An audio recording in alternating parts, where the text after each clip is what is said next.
उमर खालिद और शर्जिल इमाम को सुप्रीम कोर्ट से भी नहीं मिली जमानत। अब कम से कम 1 साल और जेल में रहना होगा। हालांकि 2020 के दिल्ली दंगों के दूसरे 5 आरोपियों को सुप्रीम कोर्ट ने जमानत दे दी है। कुछ लोगों की रिहाई का आदेश क्यों हुआ और कुछ को क्यों नहीं मिल सकी रिहाई, और आगे इस मामले में होगा क्या, इन सभी बातों की चर्चा इस वीडियो में हम करेंगे। वीडियो की शुरुआत से ही करते हैं कि आखिर ये मामला है क्या। फरवरी 2020 में दिल्ली में नागरिकता संशोधन कानून यानी CAA के खिलाफ चल रहा आंदोलन उग्र हो गया, दंगे भड़क गए और इन दंगों में 53 लोगों की जान चली गई, सैकड़ों लोग घायल हुए, बड़े पैमाने पर सरकारी और निजी संपत्ति का नुकसान हुआ। दिल्ली पुलिस ने केस दर्ज किया और एक के बाद एक कई लोगों की गिरफ्तारी हुई। कई लोगों को निचली अदालतों से जमानत मिली, लेकिन कई लोग ऐसे थे जिन्हें निचली अदालत या हाईकोर्ट से जमानत नहीं मिल पाई। ऐसे 7 लोगों का मामला सुप्रीम कोर्ट पहुंचा, जिसमें प्रमुख थे उमर खालिद और शर्जिल इमाम। सुप्रीम कोर्ट में सभी आरोपियों की जो सबसे बड़ी दलील थी वो थी कि ये 5 साल से अधिक समय से जेल में है और व्यक्तिगत स्वतंत्रता संविधान के अनुच्छेद 21 के तहत एक मौलिक अधिकार है। मुकदमा चले बिना इतने लंबे समय तक हिरासत में रहना इन्हें जमानत देने का आधार है। दिल्ली पुलिस ने इसका विरोध करते हुए कहा था कि मुकदमे में जो देरी हुई है उसका कारण कहीं ना कहीं ये लोग खुद हैं, जिन्होंने कई आवेदन दाखिल किए और मुकदमे को लटकाए रखा। इसके अलावा दिल्ली पुलिस ने जो अहम बात कही वो ये थी कि ये सिर्फ दिल्ली तक सीमित दंगे नहीं थे, इन्हें इस तरह से देखना गलत होगा। इन लोगों की साजिश थी कि ये पूरे देश को हिंसा की आग में झोंक दें और भारत की एकता और अखंडता को प्रभावित करें, उसे नुकसान पहुंचाएं। दिल्ली पुलिस ने खास तौर पर शर्जिल और खालिद के कई वीडियो भी सुप्रीम कोर्ट में प्ले किए, उन्हें चलाया, जजों ने भी उन्हें देखा। इन वीडियोस में इन लोगों ने भारत के टुकड़े करने, चिकन नेक को बंद कर असम को या पूर्वोत्तर भारत को पूरे भारत से काट देने, दिल्ली की सभी आवश्यक सामग्रियों की सप्लाई रोककर दिल्ली को लकवाग्रस्त बना देने की, यानी पानी, दूध, सब्जी, ये सारी सप्लाई रोक देने की, इस तरह की बहुत सारी बातें उन वीडियोस में इन लोगों ने कही थी अपने भाषणों में। इसका जवाब देते हुए इन लोगों का कहना था कि लंबे लंबे भाषण में से कुछ वक्तव्य उठाकर, कुछ हिस्सा उठाकर कोर्ट को प्रभावित करने की कोशिश की जा रही है। इन लोगों ने राष्ट्र की अखंडता को प्रभावित करने वाला कोई काम नहीं किया है।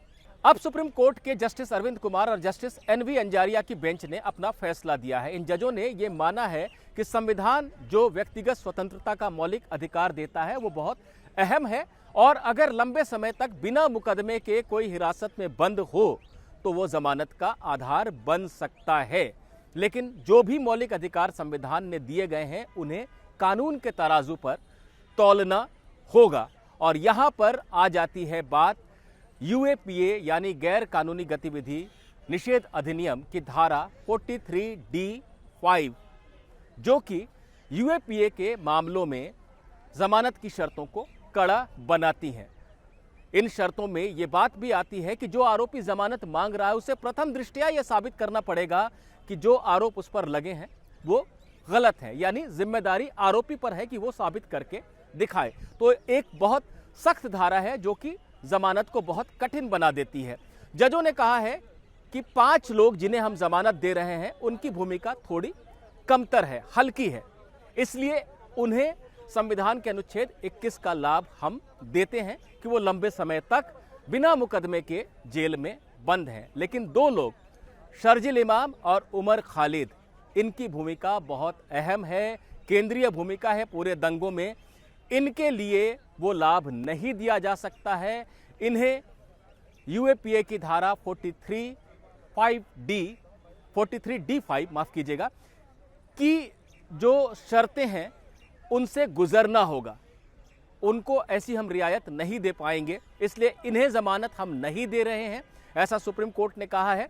हालांकि सुप्रीम कोर्ट ने यह भी कहा है कि मुकदमे को अनावश्यक रूप से देर नहीं करना चाहिए, उसमें उसको नहीं लटकाना चाहिए, और दिल्ली पुलिस ये कोशिश करे कि मुकदमा तेज गति से निचली अदालत में चलना शुरू हो और जो मुख्य गवाह हैं मामले के, उनकी गवाहियां जल्दी जल्दी हो सके। तो सुप्रीम कोर्ट ने यह व्यवस्था दी है उमर खालिद और शर्जिल इमाम के मामले में कि वो जमानत मांग सकते हैं, लेकिन कब? जबकि मुख्य गवाहों की गवाही पूरी हो जाए। और अगर ऐसा होने में देरी होती है तो इस आदेश के यानी आज से 1 साल के बाद वो जमानत मांग सकते हैं, ट्रायल कोर्ट में आवेदन दे सकते हैं और ट्रायल कोर्ट तब परिस्थिति के मुताबिक आदेश देगा। यानी ये तय है कि लगभग 1 साल अब जेल के भीतर ही रहना पड़ेगा शर्जिल इमाम और उमर खालिद को, जिनके लिए राष्ट्रीय और अंतर्राष्ट्रीय स्तर पर कई लोग आवाजें उठा रहे थे और कह रहे थे कि इन्हें गलत तरीके से बंद रखा गया है। लेकिन सुप्रीम कोर्ट ने ऐसा नहीं माना है। उन पर जो आरोप हैं, जो भूमिका है, उनकी भूमिका को लेकर पुलिस ने जो तथ्य रखे हैं, उसके मद्देनजर सुप्रीम कोर्ट ने कहा है कि इन्हें अभी जमानत पर रिहा नहीं किया जा सकता है। लेकिन बाकी 5 लोग, वो कौन है 5 लोग? शिफाउर रहमान, गुलफिशा फातिमा, मोहम्मद सलीम, मीरान हैदर और शादाब अहमद। ये 5 लोग हैं जिन्हें सुप्रीम कोर्ट ने जमानत पर रिहा करने का आदेश दिया है। तो इन लोगों को लेकर सुप्रीम कोर्ट का जो आदेश है वो निचली अदालत में जाएगा और निचली अदालत से एक रिहाई का वारंट जारी होगा इन लोगों के लिए, जिसके बाद तिहाड़ जेल में जब वो आदेश पहुंचेगा तो रिहाई हो जाएगी। सुप्रीम कोर्ट ने बहुत सारी कड़ी शर्तें भी लगाई हैं इन लोगों को जमानत पर रिहा करते समय, जो कि लिखित आदेश में जिन्हें पढ़ा जा सकेगा। लेकिन आमतौर पर ऐसे मामलों में शर्त लगाई जाती है कि पासपोर्ट जमा होगा, पुलिस थाने में जाकर नियमित रूप से अपना एक अपीयरेंस दिखाना होगा, अपनी हाजिरी दर्ज करानी होगी और कोई भी इस तरह का बयान नहीं देना होगा जिससे मुकदमा प्रभावित हो, गवाहों को प्रभावित नहीं करना होगा, सबूतों को प्रभावित नहीं करना होगा। ऐसी बहुत सारी शर्तें हैं जो ऐसे मामलों में लगाई जाती हैं। तो ये देखना ज़रूरी है कि सुप्रीम कोर्ट ने जो शर्तें लगाई हैं उनमें क्या क्या बातें कही हैं। लेकिन ये तय है कि 5 लोगों की अब रिहाई हो जाएगी, जबकि शर्जिल इमाम और उमर खालिद को अभी कम से कम 1 साल और इंतज़ार करना होगा।